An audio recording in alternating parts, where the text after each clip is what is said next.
नमस्कार दोस्तों, मैं राकेश कुमार आप सभी का आपके अपने यूट्यूब चैनल तैयारी जीत की बाई आर के सर में स्वागत करता हूं। और दोस्तों आज हम बात करेंगे एसएससी जीडी एग्ज़ाम एनालिसिस 2023 की। जी हाँ दोस्तों, 6 फरवरी 2023 को एसएससी जीडी के 4th शिफ्ट का एग्ज़ाम ख़त्म हो चुका है और 4th शिफ्ट के जितने भी क्वेश्चंस मुझे मिले हैं सब इस वीडियो में डिस्कस करेंगे, तो पूरी वीडियो ज़रूर देखिएगा। दोस्तों वीडियो पूरी देखिएगा। उससे पहले अगर आपने किसी भी शिफ्ट में एग्ज़ाम्स दिए हैं तो आप हमें 8181819473 पे व्हाट्सएप करके या फिर इसी वीडियो में कमेंट करके क्वेश्चंस ज़रूर बताएं, क्योंकि ऑल शिफ्ट का क्वेश्चंस जैसे ही लेके आएंगे उसके तुरंत बाद आपको पीडीएफ फाइल मिल जाएगी। तो पीडीएफ के लिए भी आप हमें इस व्हाट्सएप नंबर पे संपर्क कर सकते हैं। पीडीएफ बिल्कुल मुफ्त में दी जाएगी। बाकी दोस्तों इस चैनल पे पहली बार विजिट किए हैं तो चैनल को सब्सक्राइब करके बेल नोटिफिकेशन दबा के हमें मोटिवेट ज़रूर करिएगा दोस्तों। ठीक है, तो चलिए क्वेश्चंस देखते हैं।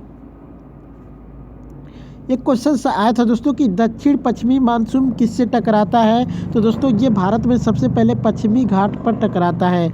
ठीक है, और पश्चिमी घाट अगर ऑप्शंस में रहा होगा तो बिल्कुल राइट आंसर होगा। बाकी ऑप्शंस क्या थे कमेंट करके बताइएगा। यहाँ पे पूरी चीज़ इसके बारे में बता देते हैं। क्योंकि ये हवाएं भारत में दक्षिण पश्चिमी की ओर से प्रवेश करती हैं, इसलिए इसे भारत में दक्षिण पश्चिमी मानसून कहते हैं। हिंद महासागर के ऊपर से आने के कारण इन हवाओं में पर्याप्त आर्द्रता होती है।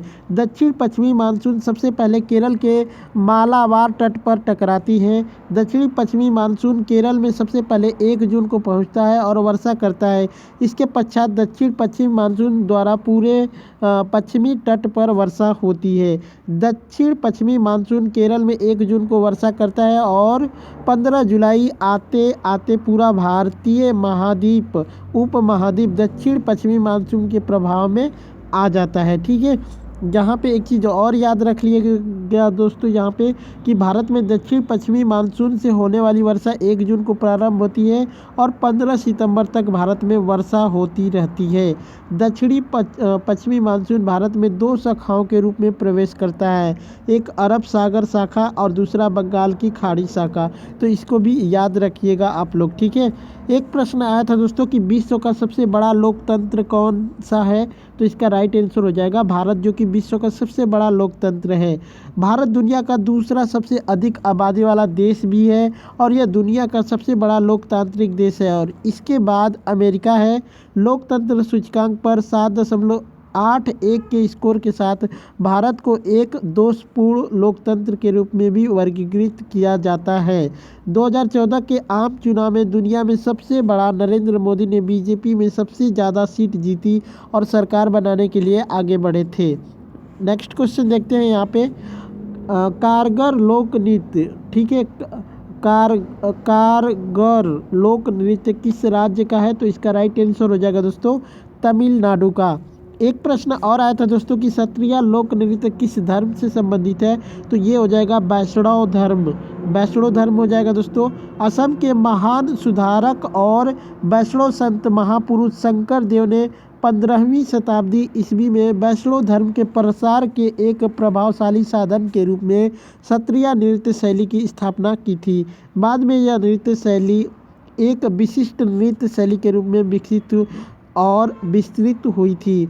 सत्र जो वैष्णव गणित या मठ है ने पीढ़ियों से असमिया नृत्य और नाटक के इस नव वैष्णव खजाने को समर्पित रूप से पोषित और संरक्षित किया है।